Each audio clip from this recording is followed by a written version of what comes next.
There's dirt on my hands. In line. Strong like a Oh my. Hey gamers, welcome back to Game Perfection, a passion project by Karmasur Studios. I'm your host, Karma, and how are you guys? Are you enjoying our recent uploads? Don't worry, I've brought you your favorite candy. Yes, the Best Games series. It's already the 12th episode of this series, and we're just over a month old. I guess it's magical consistency. Riot, bring that title back. The Best Games for PC, PlayStation, and Xbox, Episode 12. Enough introduction, let's dive right into it.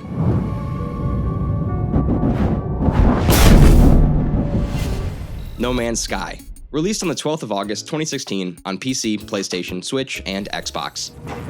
I've seen things. A few things before. Galaxies waiting to be found. A universe you wouldn't believe. Hello Games Studio does a kind of a hello to the universe and puts you into a high-tech cockpit and lets you explore the magical atmosphere of unknown planets. It plays like a more complex version of Animal Crossing in space. In an endless search for treasure and money to buy upgrades for your survival suit and weapon, ships to pilot, rovers to dive, and bases to develop, you traverse the stars and discover exotic, procedurally created planets. Before you can say, I need an intervention, it's 5 a.m. and you're redecorating your 5th base on some distant world or taming a bizarre creature that looks like the offspring of Big Bird and an octopus. This happens every time you think you'll log off for the night because another notification pops up that reminds you about that one last thing you really wanted to do. ASTRONEER, released on the 16th of December 2016 on PC, PlayStation, Xbox, and Switch.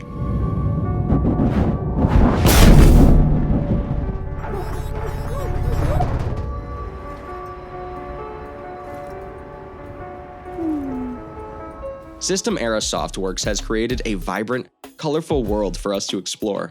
Exploring its handful of varied planets is a treat for the senses thanks to its colorful planets and soothing synth soundtrack. But its restrained take on survival is what makes your hours with it as peaceful as possible. With little to fear in terms of survival, it shifts its attention to a core resource gathering and building loop. Its solar system contains 7 distinct planets with procedurally generated terrain. They have a familiar low-polygon style that is enhanced by bold, vibrant colors and a wide variety of color palettes used throughout the solar system. The variety of structures you can construct directs your search for new resources. Its beautiful visuals and the irresistible call to explore the planet give this game the crown that it has.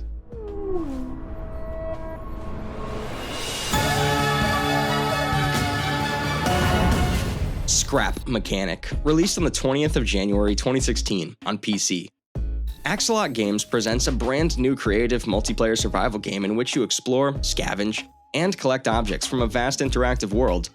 Players can hit things with their sledgehammer as they explore a randomly generated world filled with rare materials. It's difficult to say who its exact target audience is, at least in terms of broad demographics.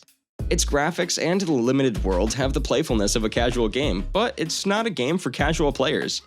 This is clearly acceptable as the game currently has a very positive rating on Steam, so you can't say it hasn't found its niche. The Steam Workshop support is the one thing this game has going for it. It's fun to put together some custom builds, ranging from a fully transformed Optimus Prime to a scaled-down Star Destroyer that actually flies. SCUM, released on the 29th of August 2018 on PC and Xbox. With over 3 times as many drones, viewers will enjoy the contestants' most intimate moments. New weapons and gear elevate the action. But it's the trademark paranoia that drives the savagery to new heights. Fear not. Tech One Security is on site to keep contestants in line. Oh my. Devolver Digital, known for indie hits like Hotline Miami and Enter the Gungeon, have released a Supermax open-world survival. The gameplay is polished, there are few bugs, and there's a solid foundation here that will only improve. The basics of gameplay are the same as in any other open-world survival game. Loot and craft your way from zero to hero.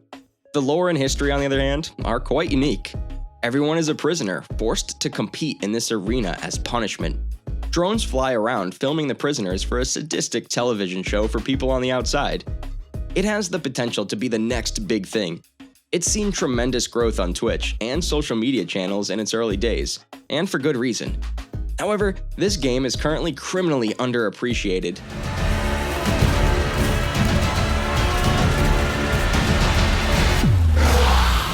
WARNO, released on the 20th of January 2022 on PC.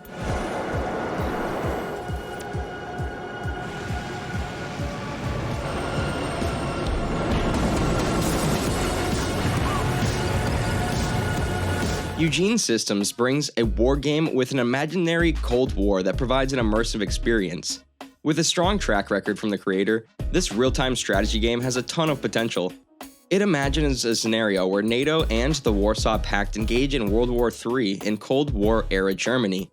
With painstakingly built real-world hardware handling all the shooting and detonating, it enables 2 to 20 players to battle it out on around 8 levels that reflect a stunningly built virtual West Germany environment.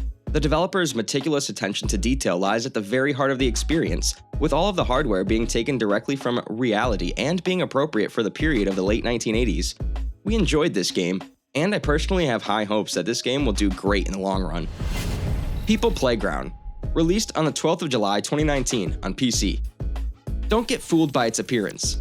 Mystiz has tickled the right spot for people like me with this game. I rarely play sandbox or physics games. While it's not the same as that genre, Turbo Dismount, I noticed, has a few similarities in the screenshots that compelled me to purchase it. In this game, you must construct contraptions and place objects and people in an open space environment. There's still a lot of room for creativity in making wacky designs and creating unique play areas with the provided items. Once everything is in place, you can destroy the contraptions, objects, and people in an insane number of ways. The game provides you with melee weapons, guns, explosives, and other unusual means of directly destroying anything on the screen. This is a game for people who enjoy using their imagination to build and destroy things.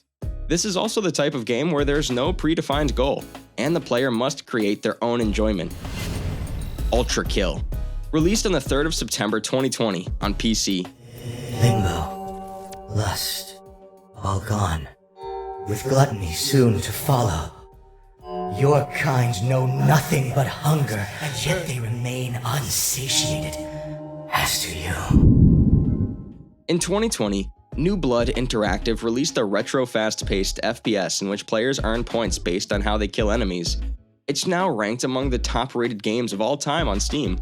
Players must fight demons, machines, and the undead in order to gather blood, a vital resource that actively heals the character. The overall feel is similar to a Serious Sam aesthetic combined with Quake's movement sensibilities and Devil May Cry combo tracking. The game starts you off with an incredibly generous wall jump, dash, and slide, as well as a pretty decent pistol. Within the first 10 minutes, you'll have access to a shotgun that doubles as a massive rocket launcher, an overpowered nail gun, a rail gun, and variants for each. The more you play, the better you get at dashing and dodging, which just makes you want to go back to earlier levels and see how quickly you can get through them all. They Are Billions, released on the 18th of June 2019 on PC, PlayStation, and Xbox. It was more than 2 centuries ago when those humans sowed the seeds of their own destruction, left us with a legacy of terror. For all of them are now the monsters of our nightmares. There have not been many commendable tower defense strategy games released lately, but this one from New Mansion Games does a great job.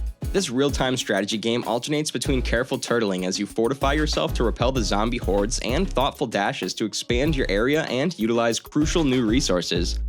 As part of its version 1.0 release, the game's survival mode has been replaced by a handcrafted campaign mode that tests your endurance over a certain number of days on a map that's produced randomly. The end result is a hybrid RTS that excels when it plays to its advantages, despite the fact that some of its additional components seem like pointless diversions. It's a well-written and captivating strategy game. The tension-filled, gripping mood is unusual for the genre since it stems from the awareness that failure is always just one wrong move away. MageQuit, released on the 10th of October 2019 on PC and Xbox. Boltcut Studios has put its hat in the ring to be among the most amusing party games of all, and this decade has seen an explosion of brilliant and wacky indie party games. This game provides you with a tightly focused multiplayer experience that nimbly treads the line between anarchy and expert play. Although there will occasionally be easy kills, and the keyboard and mouse controls require a significant overhaul, these flaws cannot overshadow how clever and immensely entertaining of a party game this is. It has a mode that resembles a battle royale, but with a wild twist. Before each round, players select additional skills from a random list to gradually build out their mage's abilities. This means that each set of rounds behaves as a multiplayer roguelike, where each run's sense of constantly rising challenge and frenzy is provided by the players themselves. It's not an exaggeration to describe this progression system as clever. For the King, released on the 19th of April 2018 on PC, PlayStation, Xbox, and Switch. It's a charming, difficult, tactical game with a variety of painful ways to die. Taking inspiration from the best tabletop adventure and role-playing games, Iron Oak Games created a one-of-a-kind title with simple systems that allow for a plethora of complex and emergent strategies. It has a variety of weapon types, classes, and unlockables, making it a light RPG with a lot of replayability. It just gets more fun every time I play it. It's also better in co-op. In each of its 3 campaigns, you travel across the randomly generated kingdom, exploring dungeons, killing monsters, and traveling between towns. A party consists of 3 heroes, each controlled by 1 to 3 players cooperatively, which is the best way to play.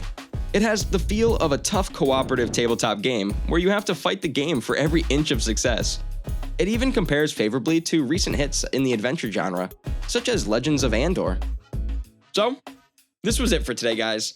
I hope you enjoyed watching the video and my company throughout the video. Do check out the games if you're a PC game lover. They won't disappoint you. Also, subscribe to Game Perfection to keep watching such amazing videos from the evergreen gaming world. We'll see you soon in the next one.